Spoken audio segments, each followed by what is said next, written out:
warubizi. Kaze mu kiganiro cacu warubizi. Ndabahaye ikaze mwese abantu bose badukurikirana, umuryango munini wa warubizi. Nukuri Imana ibahezagira abantu bose mukurikirana ikiganiro, ariko n'umunsi numva nohera kuvuga ngo Imana ishimwe. Igituma mvuze ivyo ni kubera narakiriye intahe mu misi iheze, mu ndwi iheze. Nakira intahe y'umumama yafashijwe n'ikiganiro twakoze arakira biciye mu kiganiro. Nukuri Imana ishimwe. Narababwiye ko ariyo ntumbero y'ikiganiro cacu, ni kugira abantu bakire, abantu babohoke, abantu bakire umwami Yesu, abantu banaguke bongere bagaruke ku mwami bamukunde. Nukuri niyo ntumbero y'ikiganiro cacu. Rero umutima wanje urishimye, Imana ibihererwa icubahiro. Rero nagira ndabakire muri iki kiganiro c'uno munsi. Ni ikiganiro kidasanzwe,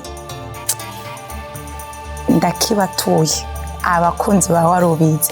N'umunsi duse umushitsi witeka, ariko avant yuko uwo mushitsi ndamubereka, nagiriye ubaka ryo kugira umuco-host. Reka ndamwakire. Dada. Kaze Armand. Urakoze dada. Mukozi w'Imana. Umeze neza? Meze neza cyane. Kumenga uri kuratinya. Oya sintinya. No munsi ndi ready. Ego abantu nibaza ko abantu ba warubizi bakoze. Baranzi. Nanje nagomba kubaha ikaze. Abanyonyo ba warubizi. No munsi dada yangiriye privilege kugira nshobore guhostinga ikiganiro nawe. Dufise umushitsi adasanzwe. Yes. Umushitsi adasanzwe dada uje mushitsi rero.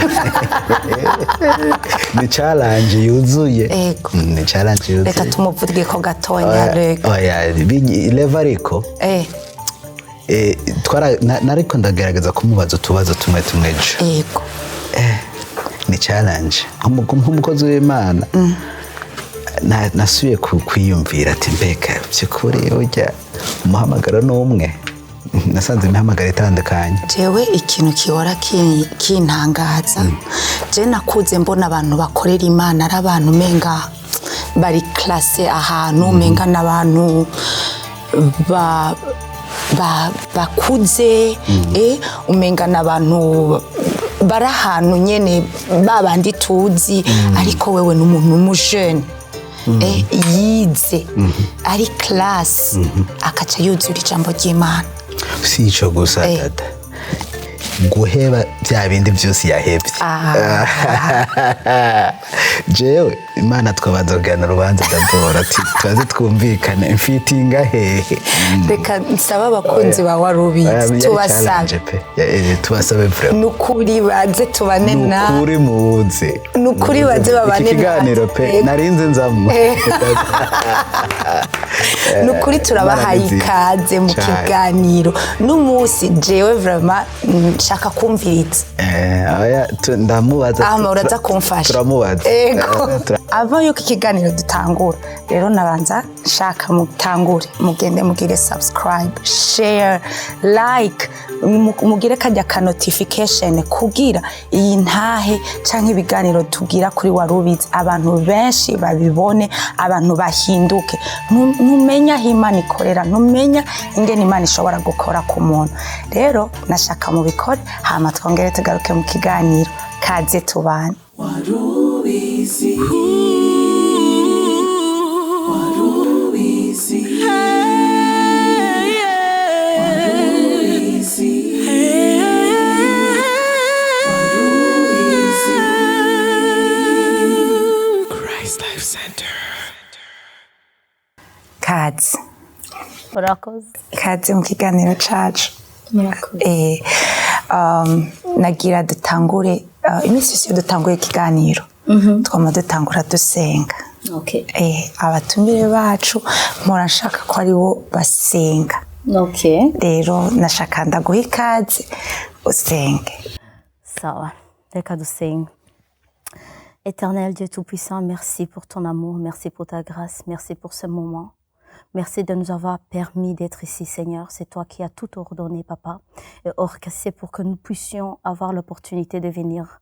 Seigneur, Père Céleste, tout ce que je vais dire, Éternel, tout ce qui sortira de ma bouche, mon témoignage, Éternel, que ce témoignage puisse toucher ceux dont tu vas choisir, Seigneur. Que toi seul tu puisses parler en moi, Saint-Esprit. Que on ne puisse même pas voir Vanessa, mais on puisse voir ton œuvre, Seigneur.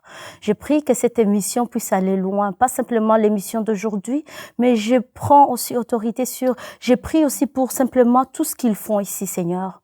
Éternel, que tu puisses les aider, que tu puisses les pousser en avant, Seigneur Jésus, à toucher plus de monde, Seigneur. Merci pour tout, merci pour ton amour. Saint-Esprit, nous t'invitons ici. Sois présent, viens toucher nos cœurs. Viens toucher nos vies, Seigneur, et viens nous transformer pour la vie. C'est dans le nom de Jésus-Christ que j'ai ainsi prié. Amen. Amen. Reka ndabakire mwese. Ndabakire mwese mu kiganiro ko jewe ndi umusangwa. Na jerazi nyene ndi umusangwa nyene. Ndabo umusangwa rimwe na rimwe. Yes, look nashaka tuganirize umushitsi wacu. Cyane. Tumusabe yidondore. Hallo, muraho, msoje, ndo musazi. Nitwa Vanessa, nkaba ntuye mu Bubiligi.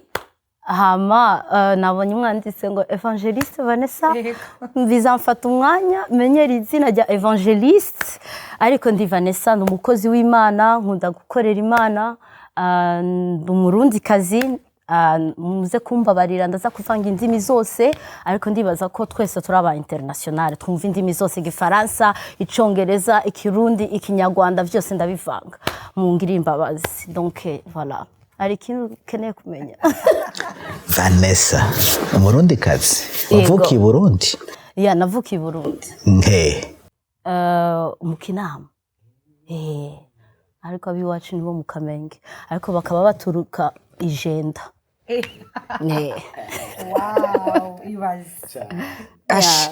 Nene Vane, mumunsi ndumva ikiganiro cy'uno munsi nukuri ndasavye Imana iturongore. Ndasavye Imana iturongore, ndumva yuko hari ikintu special Imana ishaka kubwira ubwoko bwayo. Nashaka ndakubaze Vanessa, iyo bakubaje ngo Vanessa idondore, Vanessa ni umuntu nyabaki? Vanessa ni umwana Imana yatoranyije, nico novuga, ni umwana Imana yaremye. Mfite témoignage personnel n'Imana. En fait, Imana yarangiriye ubuntu. En fait, na definition notanga ya Vanessa, nashize mu izina ry'Imana, nashize mu Yesu, kuko he is my everything. Yesu ni byose kuri jewe. Vanessa navutse muri famille y'abana batandatu, ndi wa wundi akurikira umuhererezi wa gatanu, nkaba mfise petite sœur, nkaba mfise aba grand frère na grande sœur. Twakuriye mu nzu y'agakiza. Mama yari umuntu asenga cyane, yadutwaraga kuri église kwa nguvu. Utagiye kuri église warakubitwa cyangwa nugire petit déjeuner. Ariko hageze ahantu nari mfise imyaka 9 ndibaza nja kuri église juste pour impressionner ma mère, ndamwereke ko urabona mama yari yagiye muri vacances, bya bindi bavuga ati umuvyeyi yagiye muri vacances, abana rero umva umunezero. Papa ico gihe yari umukatolika, papa we isanfute, tutagiye gusenga cyangwa turi mu rugo, urumva we ntibyamubwira ikintu. Hama uyu munsi ndadesida reka ngende kuri église, nze kumubwira mama ko nagiye kuri église niyataha kwa Kayungurizo, église Trinité, muri Sunday school, nayo mwana muri Sunday school. Hama rero umva uyu munsi ndafashwa, sinzi icyo bavuze, numva bavuze Yesu, numva ndamukunze, cyamvuga ati uyu mugabo nge ndamukunze, ewana I'm in love, nge nshaka gukurikira Yesu. Niyandikije kwibatiza jeje nyene, barambatiza kuva mfite imyaka 9 n'ubu ndacagendana na Yesu. So nuko na papa wanjye après yarakijijwe, urumva Imana ishimwe yawe. Donc Vanessa ntabwo nshobora kuvuga Vanessa en dehors y'Imana. Vanessa ni umwana Imana yatoranije, ni Imana yanoranyije nkivuka. mura kenshi mvugo ati igihe navutse mbese Imana yacenshira ko inuza ngo uyu ni yes uyu ni gwanje pe kuko narabonye ubuntu bw'Imana mu nzira zose muri adolescence mu bintu byose narabonye Yesu. So niyo mpamvu sinshobora kuvuga ngo Vanessa nkashira Yesu pembeni, nta buzima mfite atari muri Yesu. None gavane kusa n'umuntu akiri young, umuntu akiri muto, ufite imyaka ingahe kugira ushobore kugira iyo confidence nke, kuko iyo tuyimenyereye mu bantu bamaze gukorera Imana neza, bakuze bageze ahantu bavuga ati ubu identite yanje ntari bufise Yesu nta sens. Ntabwo ari imyaka myinshi confidence jewe nayironse mu Mana. Natanguye kuvuga ibintu by'Imana nkiri muto ntabizi. A 12 ans 14 ans navugaga Imana. Ni Imana ni Yesu ku ishuri bari banzi wa mukizwa. Urumva barankwepa nyene ko ndi boring kubera nkijijwe. Bambwiye ngo tugende muri concert ya Kidumu. Tukira abana Kidumu ari kuri page. Nkavuga wapi nje singiye muri ivyo bintu ngo ujya ari boring. Urumva je natanguye gukunda Imana kera ariko sinje nayikunze, ni Imana yankunze. Niyo mpamvu mvuga ko Imana yaranuranyije kandi nta bintu by'imyaka. Hari abantu bafite 20 ans uno munsi bavuga ibintu by'Imana bafise confidence imwe idasanzwe kubera ni Holy Spirit. Mwe muyera ni waduha iyo confidence, ni mwe muyera aduha kwizera. Ariko avant ntabwo byari bimeze uko. Naratinya abantu, naratinya kugwa kuko navuga ati Vanessa uracari muto, ejo urashobora gutwara inda, ejo urashobora kugira ibintu nk'ibi, hama abantu bazaca bavuga yo wa mwana ngo ati ngo akijijwe avuga ibintu bya Yesu kuri internet, ubu yaratwaye inda kandi na mariage yakoze. Naratinya, nico catuma nakorera Imana kabisa ngiha complètement ku Imana kubera natinyaga ko abantu baza kuvuga ngo yo ngo ujya mwana. Nkabwira Imana sinshaka konona reputation yawe. Imana icumbwira ati ngo ntabwo ari munini ya, tu n'es pas assez puissant pour toucher à ma réputation. Nushobora gukora kuri reputation y'Imana. Naho wogwa wewe Vanessa uri muto cyane. Uri muto cyane. Ariko iyo confidence ntabwo navuga ngo navutse mfise confidence. Reka mvuga ubutumwa, reka ngira uko oya vyaje umva ni Saint Esprit ni mwe muyera. Abantu turaza kubiganirako ukuntu Imana yafashe irankubita ponda kugira nyene ime kwizera, ime confident yo kuvuga ubutumwa mwibarabara nkakoma izina rya Yesu. Abantu bakakureba nk'umusazi ariko nyene ukumva ngo I don't care, like abantu bategeza kumenya Yesu.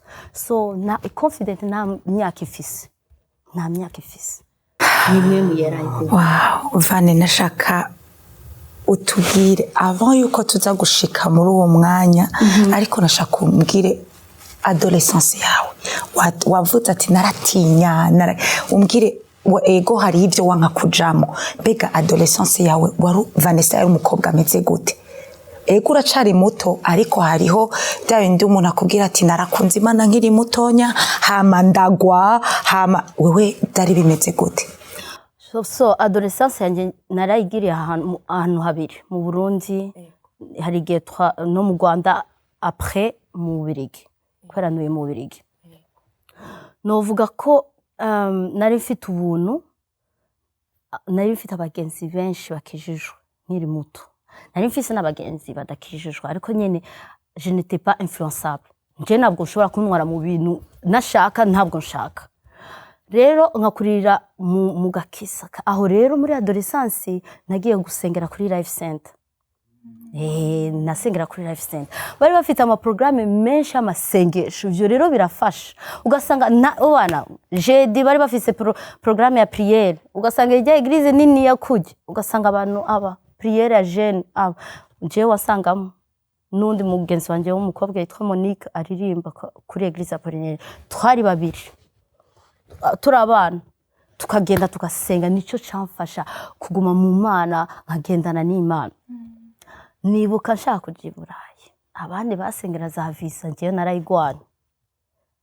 narayigwa nibuka mbwira mama ndamu telefone mama kubera papa njye apfuye mama acaja hanze acagira declaration ya famille turamukurikira nibuka mpamagara mama wanje nkamubwira mama nta kuntu je no sigara i Burundi mama ati ngo iki umwana ukiri muto w'umukobwa musigara mu Burundi usigara nande urumva nyene abandi bagende je nsigara mu Burundi nibuka nsengera Imana please numi visa kuko nari mfite ubwoba kuko abantu bose twabonaga bagenda hanze nkiri muto bagaruka muri vakansi umva Imana ubabajije none se uracagenda gusenga urumva urusengero ruri kure ntabyo wo kumva niwagera hanze uzavyumva nkabona abandi basiga bari mu makripe nkavuga none Burayi ni kwa Satani nuko nari ndabizi i Burayi ni kwa Satani ndabwira Imana sinimo ndabesha ndimo ndatanga inahe ngira Imana numivisa jewe nsigare hano mu Burundi na visa nshaka kuko ninagenda mu Burayi nzaguta nzaba nk'aba bagore nzaba nk'aba bakobwa tubona bagenda hanze basenga bambara ibitambara ahama nibashike i Burayi ugasanga utumini tugera hano amabere hanze ngiyo navyo nshaka Mana nkasenga nibuka twari dufise igikorane na Pasteur Masasu kuri Life Center yari ubwa mbere aje gukora kinuza yari muri 2007 uyu munsi nagiye n'amasengesho mvuga ati ngo Mana uno munsi iyo vizu ikate ariko abandi bayirongi ariko jewe yinyima niyo masengesho najanye hari Imana ibana simudabesha niyo semeni kurikira viza zirasohoka nawe yiwa wirimo umva narishimye ariko intani nararize ico gihe warose imyaka ingahe nari adolescente genre dans les 13-14 entre 13-14 et 15 ans usengera visa kugira ntuyironke muri kubera adashaka kuja hanze kubera guheba Imana ntaheba Imana is everything harige ubu rero ndonda bitahora nkavuga ayiwe ariko twatanguye kare je na wowe Yesu urumva ariko ni Yesu nyene urumva nyene en fait kabisa narayisenga narahamagaye na mama ndamubwira ico gihe abatantine rero bo hanze mu Birigi nibo bamamagaye hanasori ushaka guha mama wowe crise cardiaque urazi ukuntu yamarira ngo abana banje baze hama wewe kandi umukobwa ngo ati ngo shaka gusiga mu Burundi usigara nende abandi bose bazaye kubera yakoze nuza regroupement familial naratinya kandi ngiye Burayi shitse nararize nkabwira Imana ndandikira ni Kate Imana namubwira sha ntabwo nkunda pe kubona wamaye visa nze mu gihugu eglise na masaha 3 kugira tuhashike ko kenshi ugasanga nitugende donc waje naje Burayi ngume mu nzu narayanse numva Imana ntabwo inkunda nandikira ikete ndimo ndayandikira ikete sometimes mbuza amagambo nkavuga ati Mana waranyanse pe ntabwo nkunda waramayiviza kuko ntabwo nkeneye nubundi natarafite sinzi kuririmba sinana kimwunzi abandi abagenzi banje bararirimbaga kwa prenere bakambwira ngo tugende kuri Life Center bafise ngo nuza test yo kwinjiza abantu muri korali nkavuga ati njewe nkubite alto nkubite iki urumva nkibaza mbese Yesu njewe nta kintu mfite nta don mfite kandi nari mu babantu turi muri nuza chambre de prière umuntu akaza agaprofetiza pa njya kansimba agaprofetiza uwundi nanjye nkavuga ariko sha Imana njewe waramevye pe njewe naraje guherekeza abandi nivyo ivyumviro nari mfise kugira rero ndongiyo visa naciye mbona ko ari sinye y'Imana ngo ati ngo we nabwo ndagukeneye n'ubundi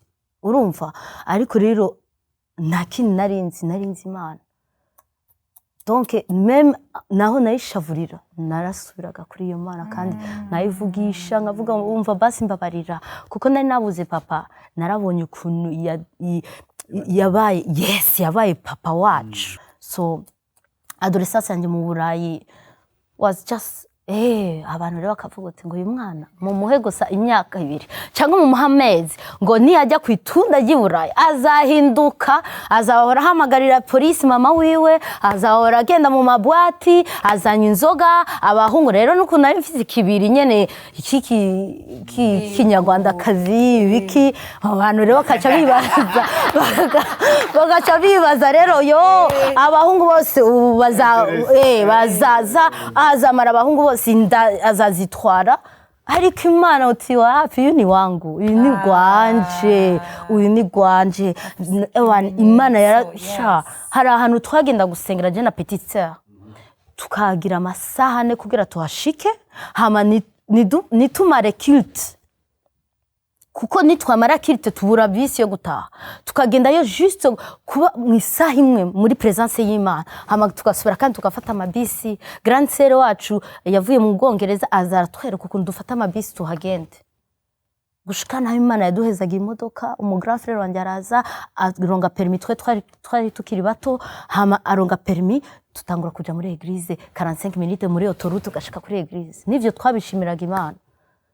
Ariko twagira amasaha ya église aho rero mwaba nta église yari ihari. Ni mu Birigi mu baflama. Ico gihe nta giflama twavuga. Donc twategereza kugenda ahantu a Bruxelles canke Anvers. Anvers amabisi byari bigoye gushikayo on time, ariko Bruxelles hari église vers 15h.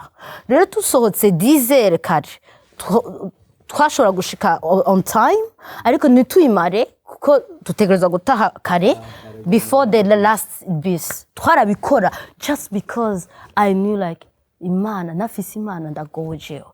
Na petite sœur banje akankurikira reka tugende turi babiri. Mama we yajya Anvers akajyama ku bagenzi biwe kugera aje kuri église, ariko nashobora gufata famille yose ngo reka tugende, urumva nibishoboka. So njewe na petite sœur wanje reka turondere solution. Grand sœur wacu aratwereka nyene ukuntu dufata amabisi tukashika Bruxelles, kora twabakuriye ya Bruxelles. So nuko adolescence yanjye yabaye, ariko nagumanye n'Imana.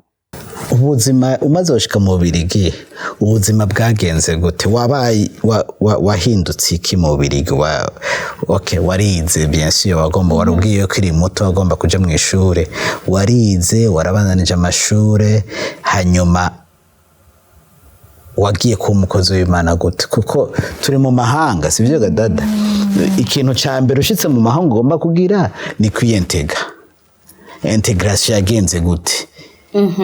Integration yagenze gute mu Birigi? Ko twese nk'abantu bivuye mu Burundi, mu Rwanda, ushitse mu mahanga icambere d'abord ni integration. Ibindi banza gushaka uruhande. Integration rimwe ishure, kubaho, kumenya ururimi, byagenze gute? Kubwanje urumva ukuntu nagiyeyo nkiri muto byari vyiza en fait. En même temps urumva twatanguye kwanza kwiga ururimi rw'Igiflama, ariko mama elle était ouverte ngo ati nimba ushaka kuja Bruxelles bavuga Ifaransa, kubera uvuga Ifaransa gendayo.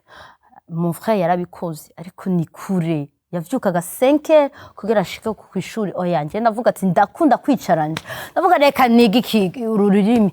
Urumva ewana narabonye ukuboko kw'Imana mwe muyera pe.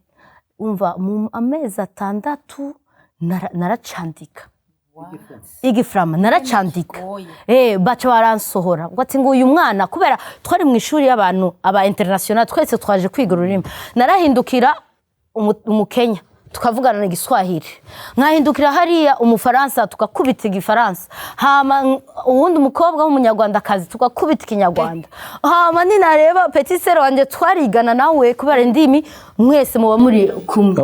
Waraderanje cyane. Nta kuntu ushobora kwiga ururimi uri kuraganira n'abandi, ariko kucandika grammaire cyari cyiza. Baca baransohora ati ngo genda muri noza normal.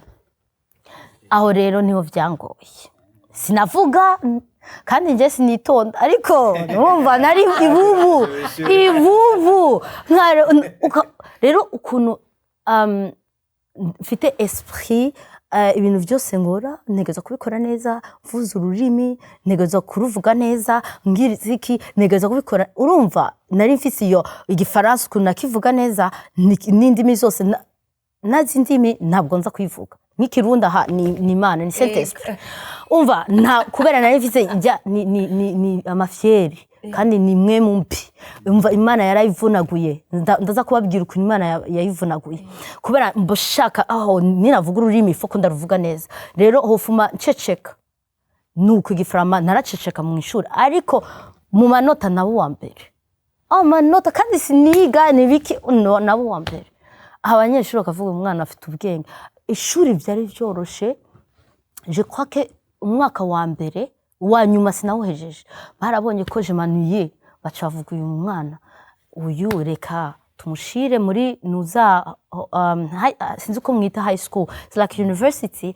high school hama ndakombina na last year of secondary kugira ndonge ijya diploma ya secondary in case ivyo ngiye gukora nabikunze nzaba mfite ijya diploma so nakombinye imyaka 2 hamwe urumva ofete bagusha muri senior program ugafata ama class ya college yes ari kuri muri senior yes donc urashaka kubikora so njewe rero none narabikunze sikuvuga ngo atunga aba étranger bose ngo hategezwa kuba aba infirmière je vraiment narabikunze kubikunda ni kumenya ko uri umwana w'Imana gufasha abantu njewe rero abandi bagenda mu bana nje nikundiraga abakecuru abandi batazi ikintu niho nikundira bwana nivyo nigiye hama urumva ya famille de carrière yes mejeje mu Saint-Esprit numva umunsi umwe ngiye ku kazi ngo hagira umu infirmière wanuza wa bachelor cyangwa bachelor ni one you do like a level like bachelor degree in nursing barancaranye none jewe ni kuvuga sinshobora kujayo ndakubita ndagenda kandi Saint-Esprit niyo yabishizeho genda muri bachelor ndakombina n'akazi diplome yanjye bachelor ndayironga amafaranga barayaduza kubera ukuntu ugize bachelor amafaranga y'umu infirmière acagenda hejuru yararutana yes yararutana nyene donc Imana narabonye ukuboko kw'Imana mu bintu vyinshi hama ijya question ivyo nakoreye Imana ntatara nari mfise nabavyi nari zero tala nana kimwe na gift ni waririmba naragiye muri korali naragiye basi ni hahandi babandi bari inyuma basi naragiye badafata micro je numvaga negereza gukorera Imana numvaga ko ntabwo noba umuchrétien touriste babandi baza bakicara muri église nibakorera Imana nibatore babonye agapapuro hasi ntabwo bashobora kugatora oya touriste kabisa ntabwo wapi jewe negereza gukorera Imana negereza rero nkavuga Mana ukuntu utamayetara kandi ndakubajije ivyo ushakamwo numbwire reka nigire muri korali bo wemera bose bashaka gusa babone abantu benshi hari nari nyuma hajya handi ijwi rya tenor rinaniye nkagenda muri alto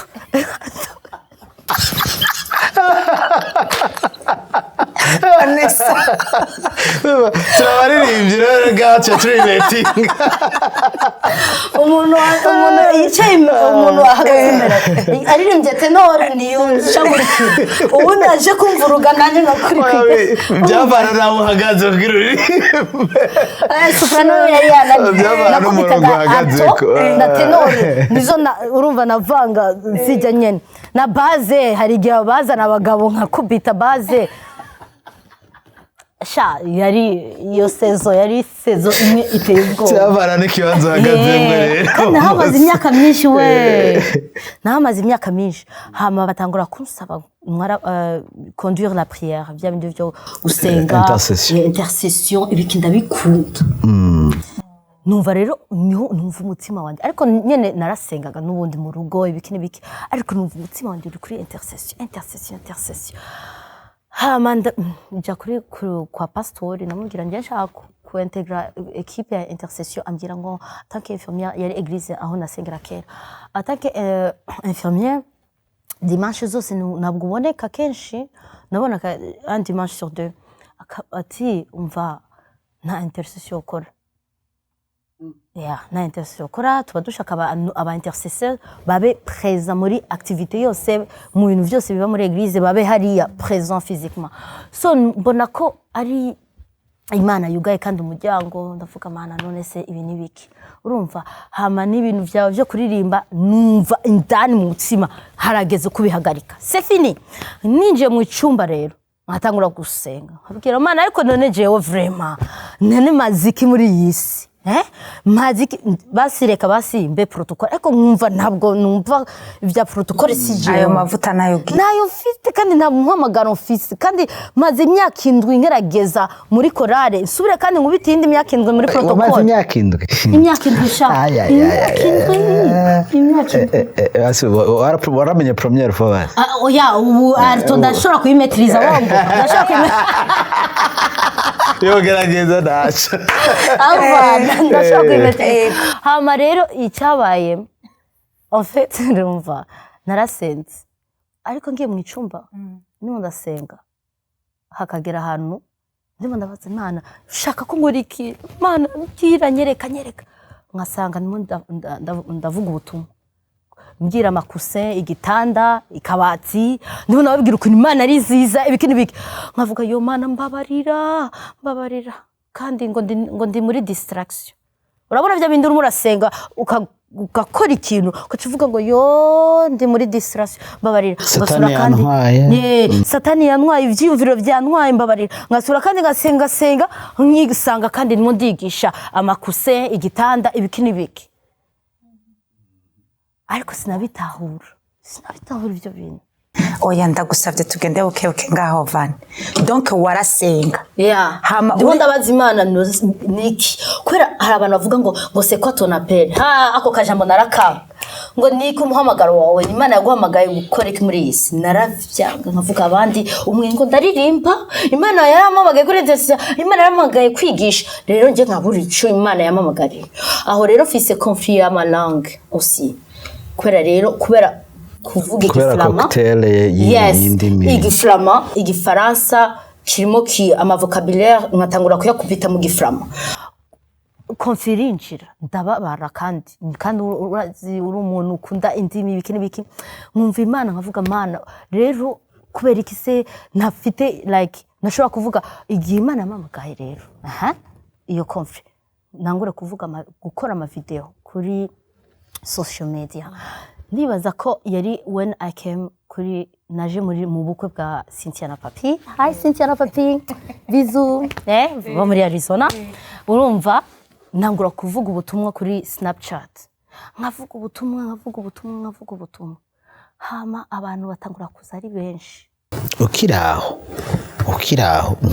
rukurinjira mu umukumwe wamenye calling yawe ariko dusubire utarayimenya waguma preachinga ku ntebe n'amakosa yes wambwiye kuba confident yuko ari yo calling yawe gute kuko icyo bintu wari bwayimenye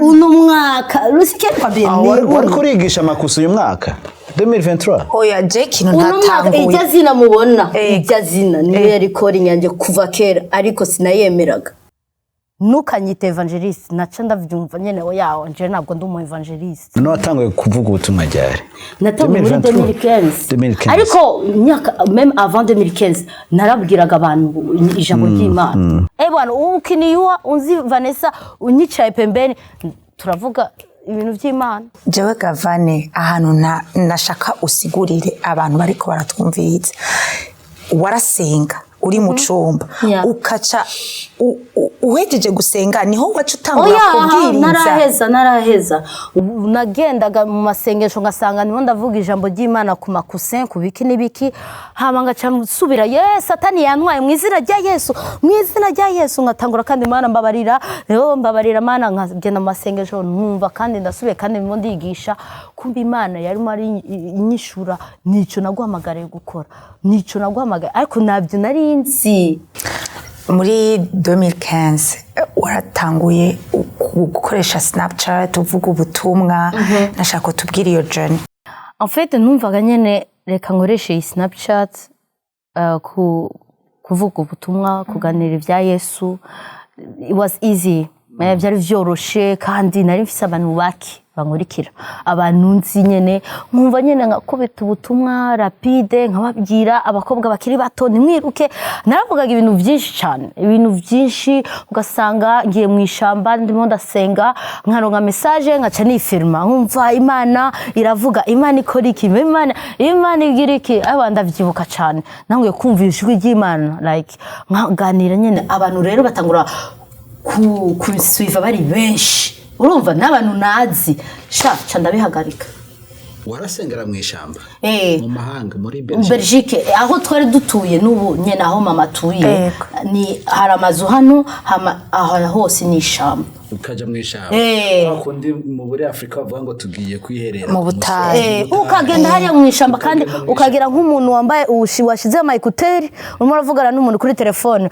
nino wahura n'abazungu bavuga ujya mukobwa n'umusazi ukaba urimo uravugana n'Imana washize amayikuteri uvuga nk'umuntu uri kuri telefone ukavuga like audible like ubwira Imana ivyo ushaka ibiki n'ibiki ugasohoka hanze fresh air nature ukabona inuza ibintu vyose and then uronka n'amarevelation meza yaryoshe rero ngaca nifirima nyene nkabereka nkababwira icyo Imana yashize ku mutima hama abantu batangura kuza ari benshi cana bivamo igiki cyatumye ubivamo gutinya abantu naratinya abantu kuko navugaga ati Vanessa uzagwa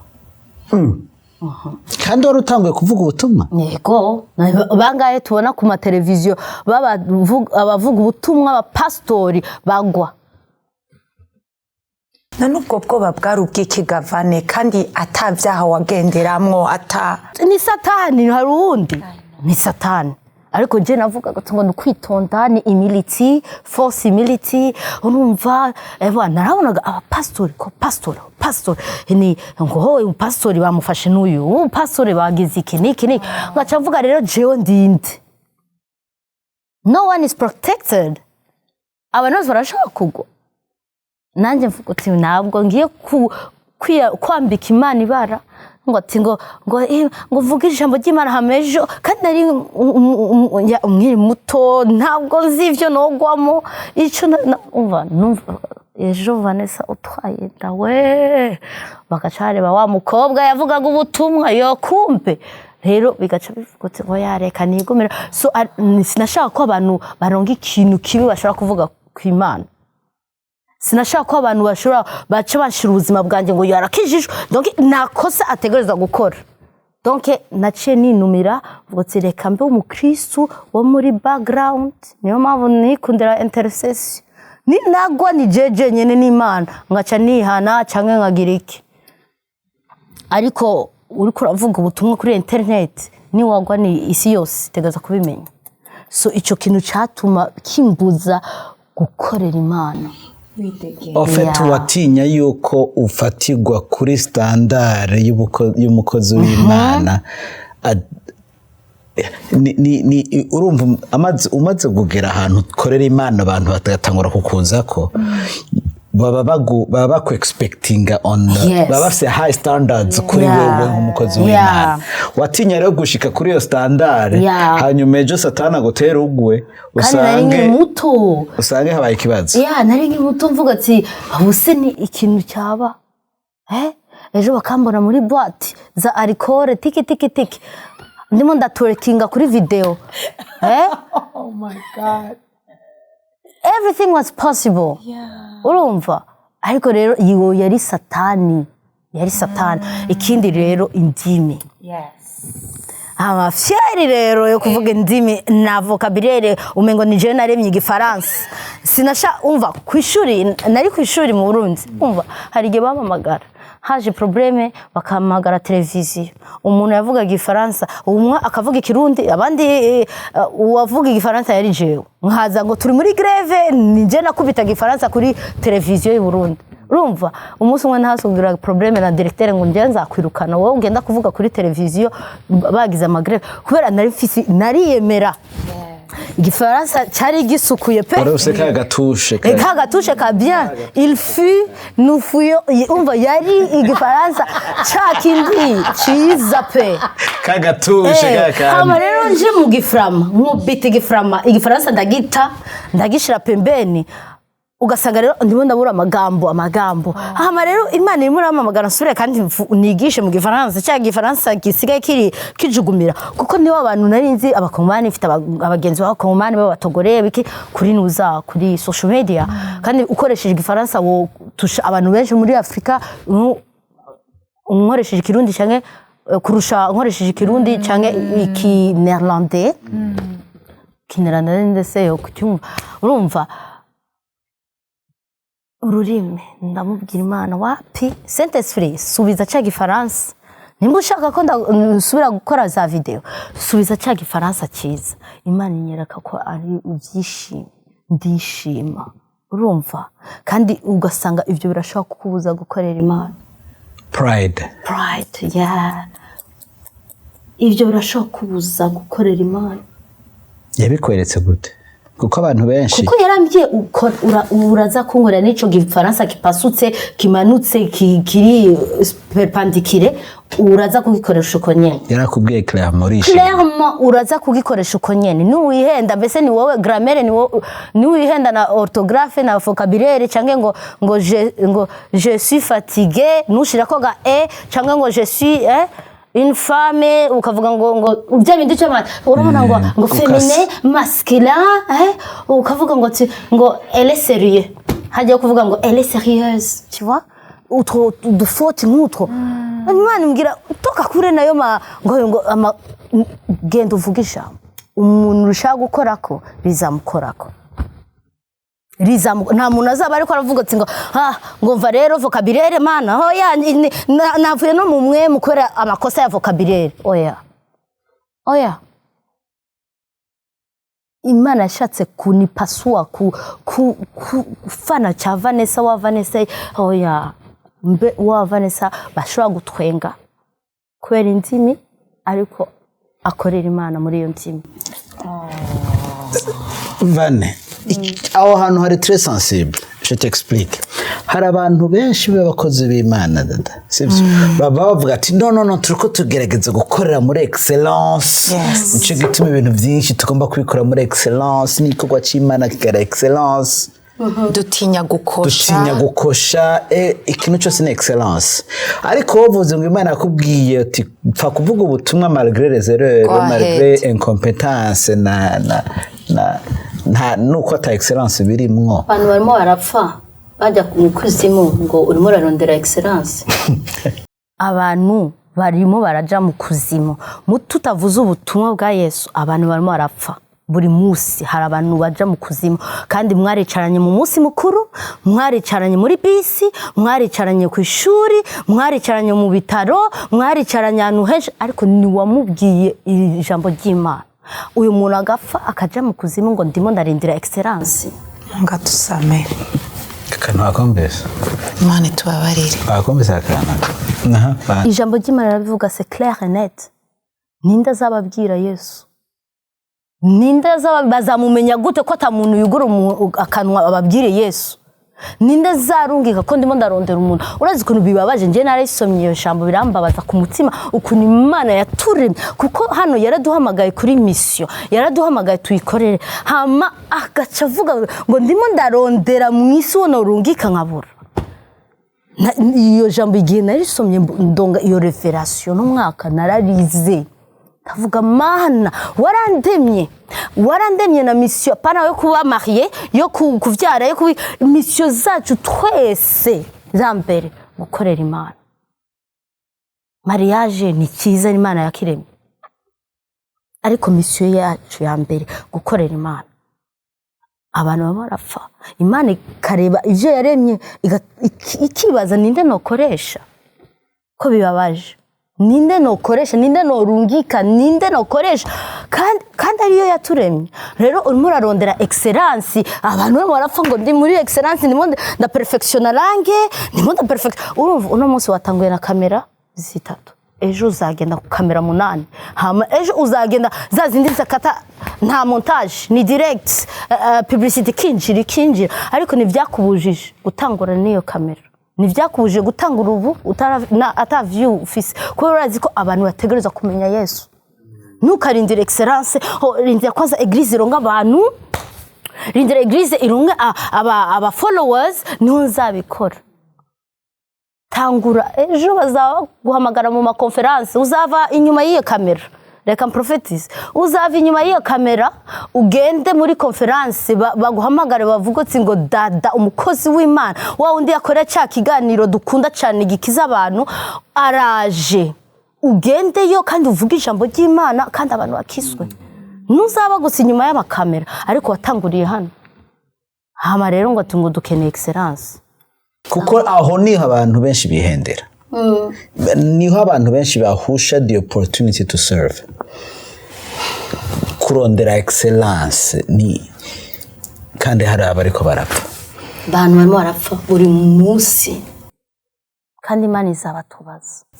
Wacu utangura rero kubikora malgré ya nangura aho rero iyo revelation kuna abantu bapfa nayironse no mwaka ico izaba ikiganiro ca kabiri donc la semaine prochaine mugaruke ni mugaruke ariko rero reka tugende pole pole bongo donc nangura rero za snap nkubita za hano mbona abantu benshi abantu baza bankurikira ndabivamwo ndabwira Imana nyewe siyende kubera bujya bwoba bw'abantu kandi ari 2015 yari 2015 iPhone ntiyari bwawe perfect ijyanye kwoza nakoreshaga Samsung Android my brother Android niyo nakoresha indi ubona igipa isura itari uko nyene kandi nana nuza amafilter twari dufise wabonaga isura kujya nyene uyibona n'amadefo uko nyene niyo nakoresha.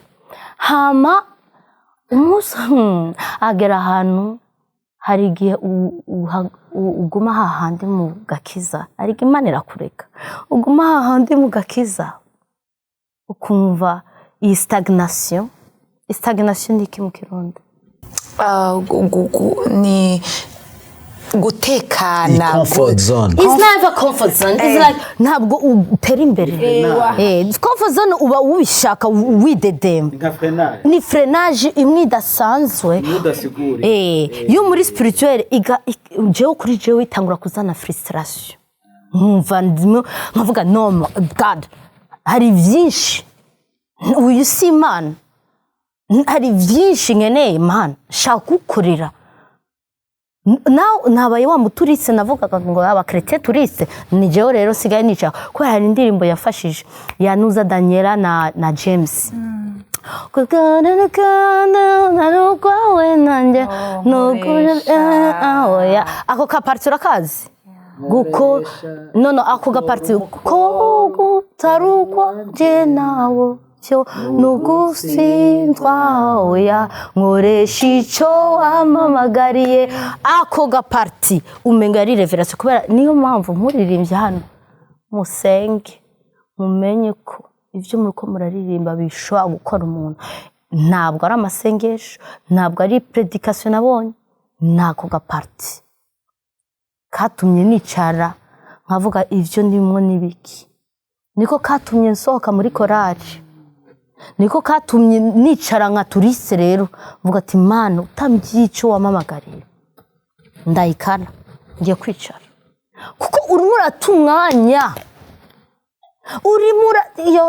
urimo uratumwanya urimo urakorera imyaka ingahe muri korali indwi muri korali ucora vuga ati nta yindi myaka ndwi ngiye kumara na semaine imwe nzamara semaine c'est fini ukura hari abantu benshi kuno twavuze hari abantu benshi Imana yaguhamagaye ube protocole ariko nabyo ushaka kuririmba Imana yaraguhamagaye ugende woza amatwarete uraza ukuntu ari akazi karyoshe koza toilette z'abantu abakozi b'Imana bakoresha urazi akazi kanye nakoraga muri école ya evangelisation niyandikishije kubera baduha amakazi atandukanye nka nuza stage internship narakora amatwarete ku mu infirmiere kuja gukora amatwarete nitwahema yari nuza koza toilette neza kandi nkavyishimira kuko nziko abantu bose bo muri eglise baza gukoresha toilette baraza kumva ko na signature uyisige ko ubu bamenye ko Vanessa yaciye hano ugasanga Imana yaguhamagaye ukore toilette ariko weye unataka kukua diacre shaka nicara kuzijya nebe urimo uraviza titre urimo uraviza zijya nebe kandi Imana ishaka ko uja mu cyumba usengere pastori, usengere bajya badiyaka, usengere abaririmbyi, ariko wapi cyangwa na wewe Imana ishaka ko wigisha ubu mu apotre cyangwa ubu mu pastori, ubu mu diacre, ariko ugatinya ukagenda kuba protocole wo kwinjiza abantu. Apana mu kwinjiza abantu muri eglise, protocole y'ama parking.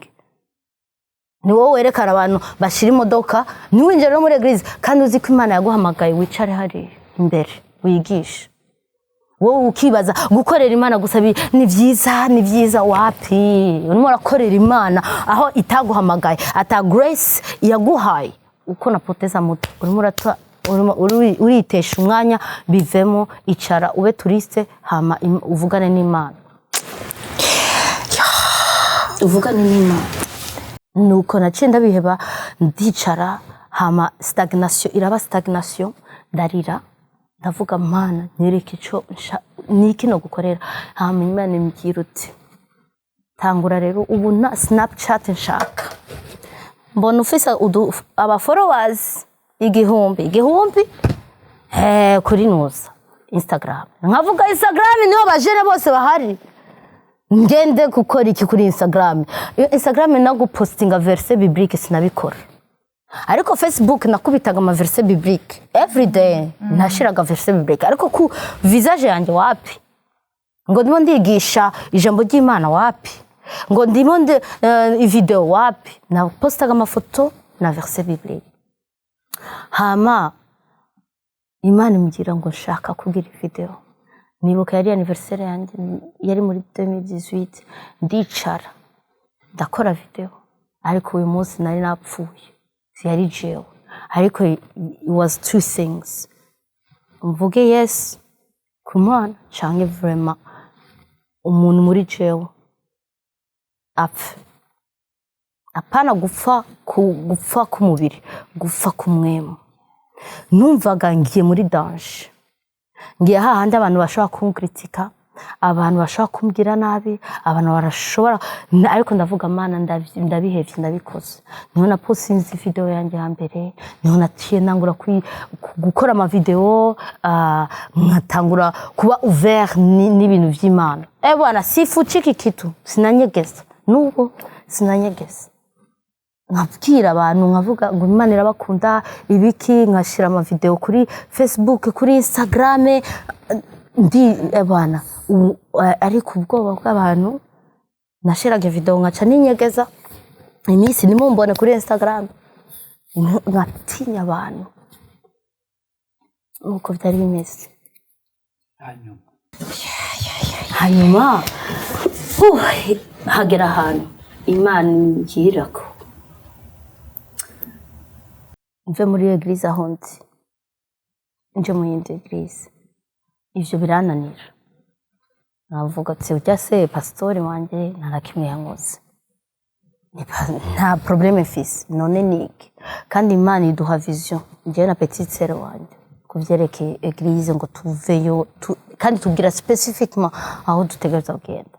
Rero je aho nari ngiye ni eglise nini ya cyane, je nikundiraga twa eglise famille, abantu bose bazinanye, nka eglise yanyu kuntu mwese muzinanye muri petite eglise. Ariko hari igihe Imana iba ishaka kugenda kugira igushire sous la couverture y'undi pastori, kuko izi impamvu aho ishaka kugutwara, iza aho ishaka kugutwara, kandi ibizi ko ukeneye couverture y'uyo pastori.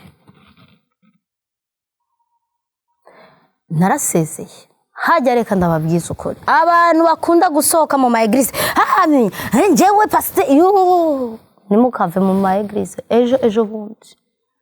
Ni washaka guhindura eglise, dada genda ubwire uyo pastori,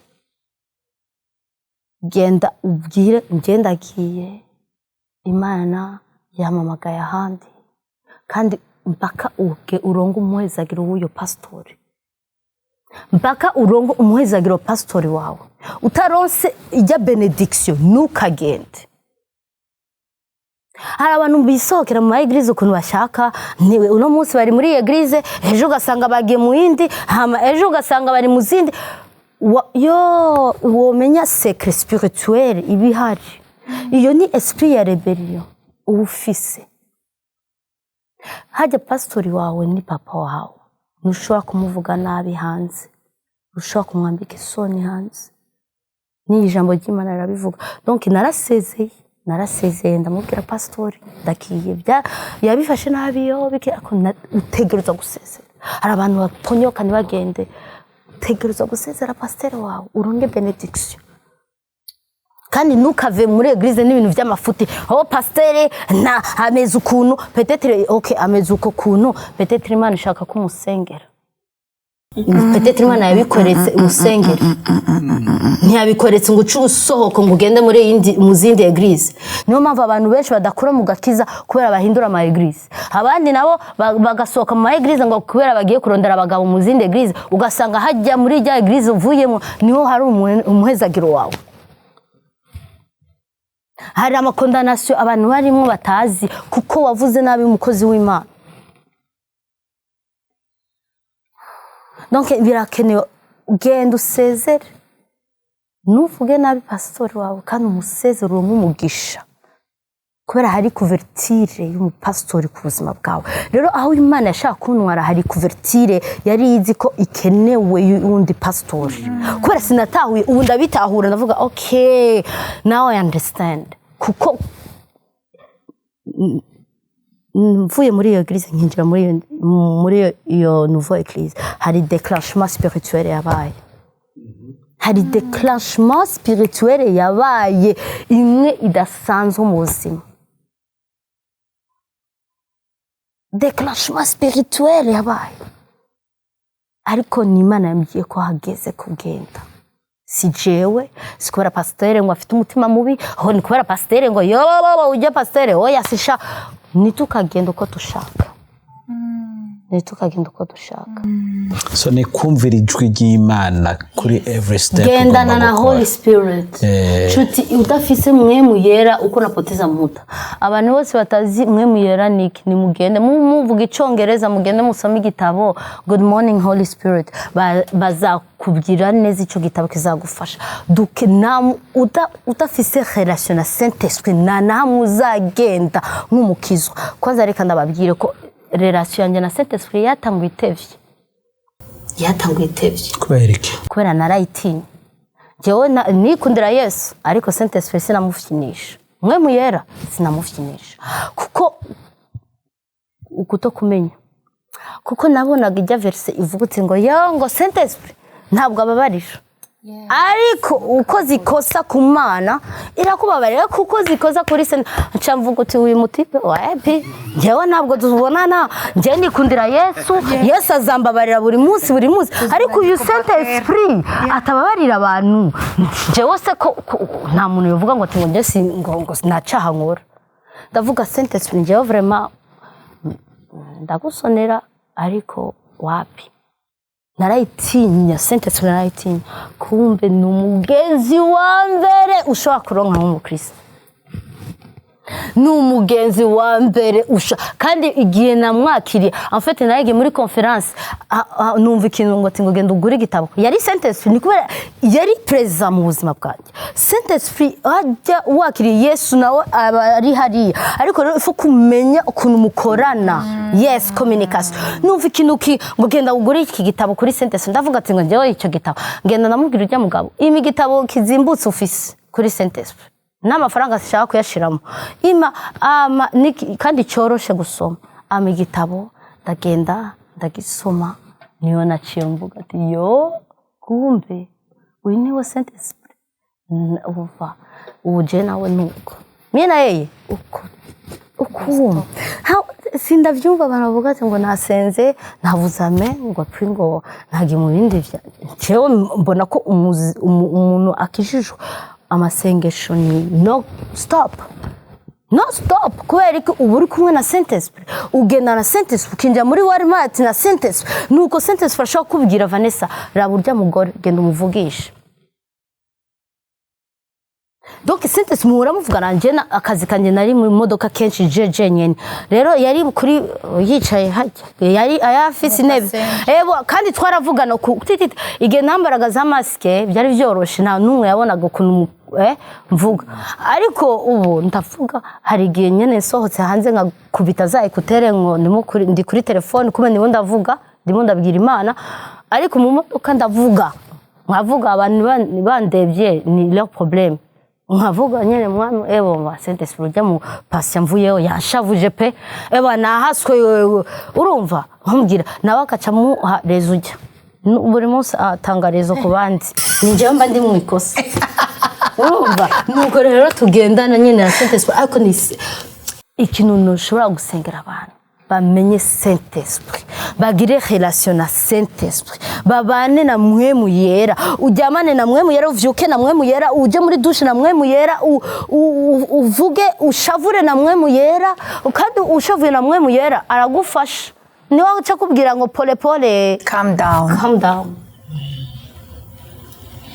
niyo cyo kubikira ukuntu wavuze nibi bigenda usaba imbabazi niyo mpamvu mpora mvuga hari igihe ikintu natinya mu buzima ariko ikintu uzarabe n'amakouple bose babiri bafise Saint-Esprit bose babiri babazi ukuntu basaba imbabazi kuko Saint-Esprit niwe aca kumubwira umugabo iyo wavuze nikosa nanje sinabishimye ukuntu abwiye umugore wawe nuko niyo mpamvu abakobwa mutaragira za mariage ni musenge mubwire Mana sinshaka umugabo w'amafaranga ariko ni vyiza kugira umugabo w'amafaranga ariko gikuru umugabo afise Saint-Esprit Saint-Esprit icyo ni number 1 afite relation para gusa afite Saint-Esprit afite relation na Saint-Esprit kuvuga Saint-Esprit no azaba nuza avoka wawe umugabo wawe agushavuje Saint-Esprit no azagenda akamubwira ukuntu wavugishije umukobwa wanjye sinabikunze abagabo namwe mudafite abagore namwe nuko n'abandi bari mariye mudafite Saint-Esprit umva mumusabe ask Saint-Esprit njye n'umugore wanjye hari igihe Saint-Esprit ingo kaze mu buzima bwanjye kaze mu buzima bwa madame wanjye kaze mu buzima bw'abana banjye dukeneye Saint-Esprit ntushobora gukorera Imana udafise Saint-Esprit abantu benshi bakora mu makosa ahantu Imana itabahamagaye kuba badafise Saint-Esprit n'umugenzi adasanzwe n'umugenzi adasanzwe Oh my God ndagusabye udutware muri iyo jani rero uvuye muri iryo sengero watubwiye yuko habaye déclenchement nagomba udutware muri iyo jani byagenze gute déclenchement yabaye spirituel kwanza level ya masengesho yagiye kuri another level ndibana jeje nyene Imana yaramezagiye appartement ebana ni ibintu by'Imana pe yo ni other testimony for another day hama kenshi nari mfise ukuntu mvuga ahantu hose ndashaka kuhasengera ahantu hose ninzu ndibana ivyumba bitatu shaka mu isaro nkasengera mu isaro mu icumba nkasengera mu icumba ahantu hose hama numva Imana yonyene uti shaka ahantu jeje nyene mina we ahantu zitwinjiye ubuziko aha vraiment ni ahandi mvugana n'Imana sinabitawe ndavuga ariko Mana none se inzu yanjye yose ni gwawe saro yanjye ni gwawe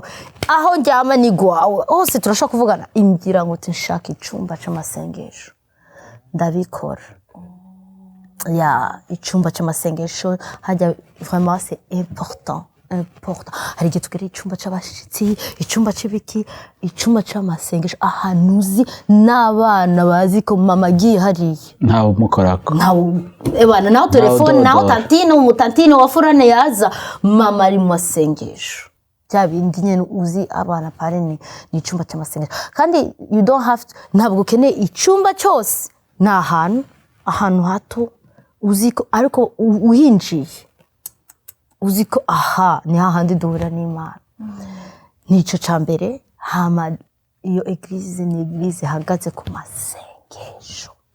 masengesho umva mudafise amasengesho muhebe mufunge murango wa eglise mufunge kwe eglise hagaze ku masengesho amwe adasanzwe turashaka gukubita 72 heures no stop chaque mois no stop kandi ufite umuntu arongora amasengesho hajya kuri podium 72 heures iminsi 3 hari umuntu arongora amasengesho kuri podium barashiftinga okay. Nukuvuga ugiyeyo 3h du matin hari umuntu reba seterebo satara yarabo herarara abandi bo ugiye saa 3 hari umuntu 7h du matin hari umuntu musijya bindi ngo muza mukicara ukambara ibitambara ukabo mugakwekawe hariye mugakonkawe na numwe ahari ngo ati ngo usango ni ngo eglise oya hari umuntu ariko ararongera amasengesho for 70 heures abantu bavuye ku kazi bakaca baza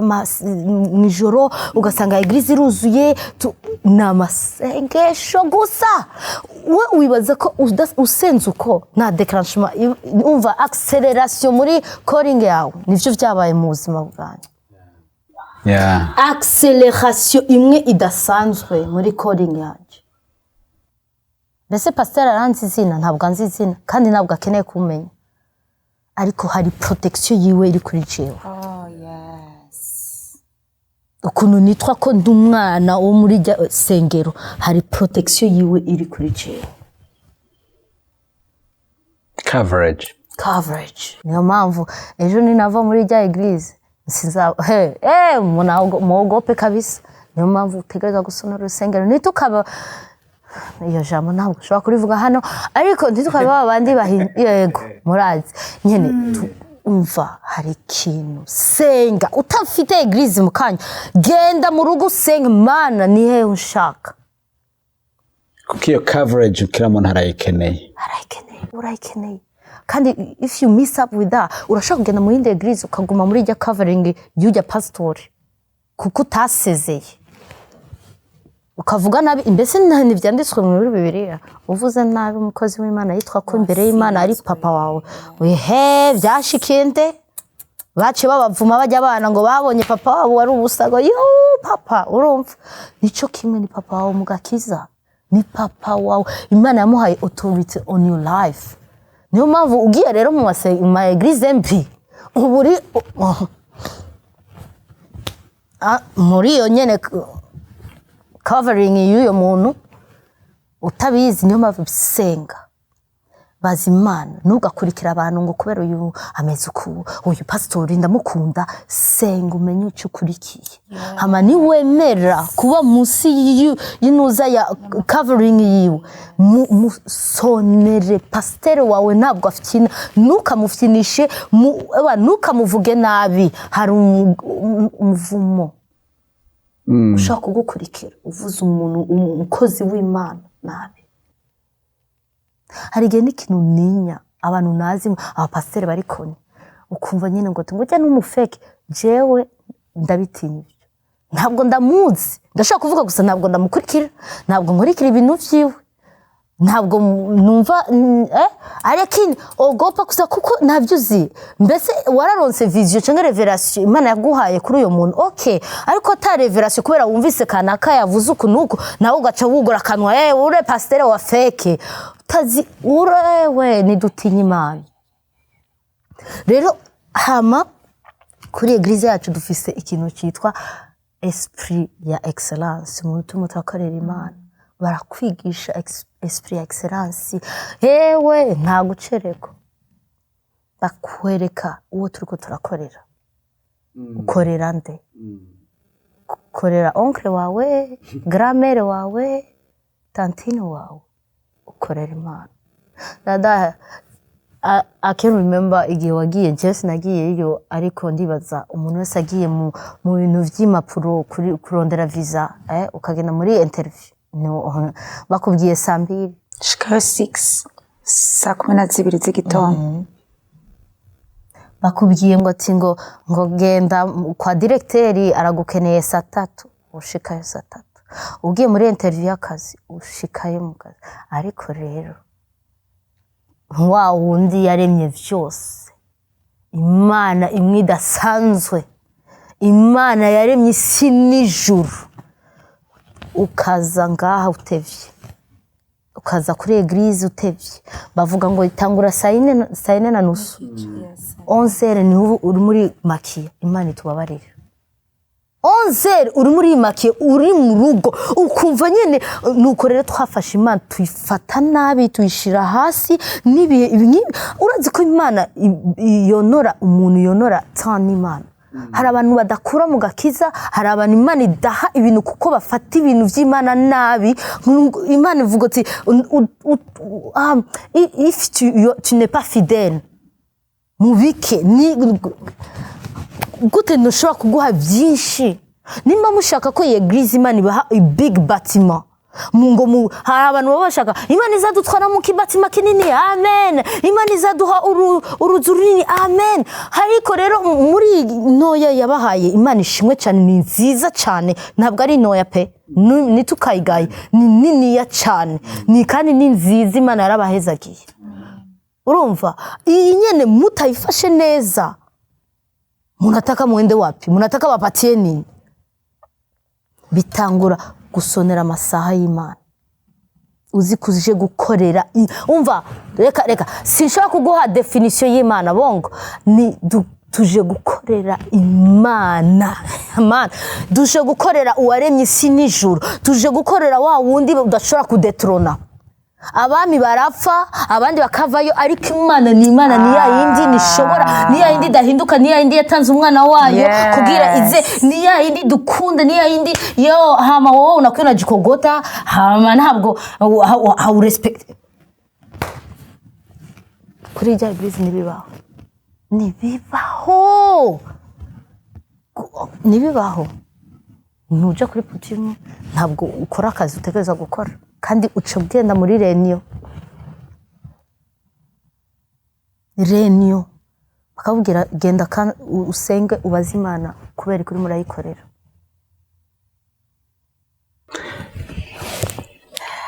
nibaza yuko ico ni kintu abantu bakwiye gusubirwamo bakibutswa yuko hakwiye kubaho kubaha le respect nta muntu n'umwe avuze ngo there is no fear of God anymore kandi abantu bakunda kuvuga mu isi bakunda kuvuga ngo umuntu ngo kugira kwereke respect ya mbere akubahira umwanya umuntu kugira kwereke ko akubahira your time rero n'Imana kugira uyereke kuyubaha ahantu hambere kuyubahira ni kuyubahira muri wa mwanya wayo nayo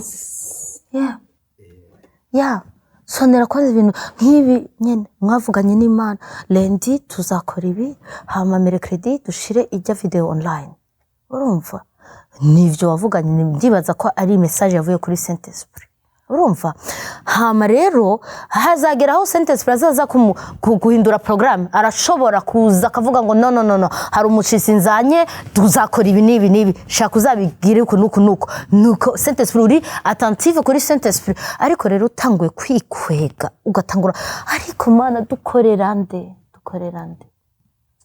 dukorerande Jewe yo revelation narayirose nimo basenga numva ndatinya Imana numva repentance dukorerande nyogokuru dukorera Imana hari urumva ukuntu Isaac yavugaga ngo ya Mana ngo tingo le frère de mon père kuvuga Yakobo yinjiye muri presence y'Imana nuza Isaac yinjiye muri presence y'Imana urumva Yakobo niyo yavuze ngo tingo le frère de mon père Isaac yinjiye muri présence y'Imana yarajugumira pana kujugumira ngo kubera ngo ati ngo irankubita yajugumira kubera ije imbere y'Imana hama ni tukibona ama effet tukibona ama miracle ngo Imana ni Bibiliya none ntabwo turibiririmba Imana ni yindi ejo nuno musi ariko kubera ko tutakibona ivyo bintu ni kubera nidutinya Imana nidutinya amasaha tuza gusengera umuto nakwambia mama ni wowe uzarongora mwenabo jewe kandi Yesu we vyishimire pasteur undi yigisha vendredi ni pasteur Janvier pasteur Janvier yavuze ati ngo je navyo nkunda bambye ngo nze kwigisha ijya biri different kubera we yavuze ati ngo navyo nkunda kubera mbanzi nikinozana bijya biri different urumva arazi ko aronse responsabilité nini yo kwigisha ijambo ry'Imana ku bantu b'Imana. Ni ukuvuga ntabwo abifata légèrement, ni ikintu avuga uti sinshaka kubimenyera, sinshaka ngo ati ngo ni jewe mvuga ijambo ry'Imana, okay na you atunda kamata ka verset ni kapasure pare mvuga ukuntu oya vuga uti ngo buri munsi bamamagaye ngo ni wowe uvuga ijambo ry'Imana nca mvuga yo akatinya, ariko navuga ati ngo happy pasere akuna ngo ndutafite ungine araza akavuga mana bantoranije ni jewe watoranyije magarare imbere y'abantu bose mvuga ijambo ry'Imana, donc nkoresha Yesu nkoresha. Ariko biri different n'umuntu yikwega bakakubwira tata ni wowe uzarongora vendredi ukacuvuga mie namuna nichokesha nje murandusha none se oya sindavyiyumva sindabishaka. Urumva ishimire gukorera Imana, nuzi ukora ibintu magique mécanique, genda muri presence y'Imana uvuge Imana n'indirimbo nza kuririmba, n'indirimbo ushaka nizihe Mana. Hari umuntu agwaye indirimbo ushaka gukiza, umva twaramenyereye Imana cyane cyane, niyo mpamvu tutabona ibintu byiza, tutabona ya Mana ikora, tutabona ya Mana ikiza, tutabona bya bindi abantu bamwe bararirimba barimo barasenga ukabona umuntu ikimuga kirahagaze muri eglise yo, kandi Imana ntiyahindutse, ni twebwe. So niyo problème dufise, kandi ni revelation dutegereza kuronga, ni revelation Imana itegereza kutwereka wiriwe kuri wewe kuniza kunyerekana suko izakwiyereka, ariko ntukamenyera Imana. Hama rero niwagera kuri ijya nivo uvuga uti bana miye ngiye gutanga ivyo mfise ku ijambo ry'Imana, ngiye kuza on time, try your best to be on time mu bintu vy'Imana, usonera time n'Imana, uvuga ati Imana yatwavuze 18h 17h45 nzaba ndi hariya, ndabe ko amaceri ameze neza, ndabe ko nuza umuryango ukora, ntihabe mutangura 6h ugasanga 6h muje ngo portail ngo il y a un problème. Iyo problème mutegeza kwimenya ava, nimutegeza kwimenya on time. We need just to dushike hahandi dukorera Imana tukayitinya. Amen. Amen. Fane jewe ikiganiro ngira ndagihereza, ariko mbwira abantu badukurikiranye n'abazodukurikirana yuko tubazaniye part 2 aho tubereka Vanessa umuhamagaro wiwe, ingene Imana yamuhamagaye, ingene agenda amahanga n'ubu nyene kugira bari ngaha muri Arizona. Ni igitangaza c'Imana, azi yuko yaje muri vacances ariko Imana irikira mukoresha ibyo buhizi. Nukuri rero nashaka abantu reka abantu tubabwira iki muri part 2. Part 2 ya Vanessa jewe cyo ndamizi kungaza ko kivugako Vanessa ndazi ko part 2 yiwe aza kuvuga ukungene yahevye akazi. Uri mu mahanga uraresigninze career wari umaze kubaka y'ubu nurse, inaba nurse muri Amerika, aba nurse bahembwa menshi, hanyuma ukavuga ngo bye urahagaritse ngo ngiye kuba umukozi w'Imana. Fane nico tuma nakubwiye nabikubwiye kare, jewe kuri jewe maze kubyumva hariho challenges naciye niraba mpindukira mbwira madame none babana batanu oya jena je Imana anya hari ico yambwiye nawe yakubwiye ngo stop oya ntiyambwiye ngo stop, ariko arutu nimwe ariko arambwira ati wumvise ako kantu. Yego ariko Vane tubwire gato, warahagaritse akazi? Demissiono yego kabisa, icyeto itanga warugeza ahantu kurira neza cyane. Ewana ubazi ukoze imyaka 5 burayi ufise ikintu cyitwa ancienneté no kuvuga amafaranga aduga, nari mfise hospitalisation iri en charge, assurance, ibintu byose, imodoka y'akazi sha essence navyo narinzi, nabonye abantu mu makuru ngo ati ngo yo essence yaduze ibenje ngo wapi, navyo nzi navyo narinzi ya comfort ufise carte yo gushira essence, sinakoreshaga amafaranga yanjye, imodoka ipfuye 3 nkamagara munzanira yindi bakanzanira yindi chaque 2 ans baduhindurira imodoka bwari ubuzima. Imana iguhezagire cyane. Amen. Reka ibyo byose urahagarika. yes oya ndabaye ntukora by'ubupade ibyo byose arahagarika. ariko reka Imana izosubire kandi duhuze mu kiganiro ca kabiri part 2 y'iyintu zenye. Imana ibahezagire cyane. Amen. Rero ikiganiro murabona yuko ntidushaka kugiheza ubunyene. Nukuri ndabatumiriye kwa gatatuza muze bantu b'Imana iyi video muyisharinge kene kiganiro ndazi yuko kizofasha abantu benshi mu gihe nabandi bose kandi mutumirire nabandi baze kuraba part 2 y'iki kiganiro. Nukuri ndabashimiye abantu bose badukurikiranye. Ndazi yuko mu kiganiro gikurikira tuzobana. Jewe nabateguriye kino kiganiro nitwa Darlene Irakoze, nari kumwe n'umuco-host wanje yitwa Armand umukozi w'Imana na Vanessa. Tuzogaruka kwa gatatu hama sinogenda ntabamenyesheje muri CRC dusema programme turasenga imisi yose kwa gatanu, turatazira no guhimbaza. Tutangura isaha 2 z'ijoro gushika saa 6 z'ijoro. Nukuri ndabahaye kaze duhimbaza Imana, kaze dusenge. Ibi byose mubona umukozi w'Imana Vanessa yababwiye yuko ati jewe isengero nsengamo tumara imisi 3 ama mutwumvisa ry'amasaha yavuze ngo 72 hours straight. Bantu b'Imana ubwami bw'Imana burahiganirwa. Amba ushaka kugera aho ugeze kurushiriza kaze ngwino turondera Imana. Hari amahoro, hari umugisha nuko isi nababwira.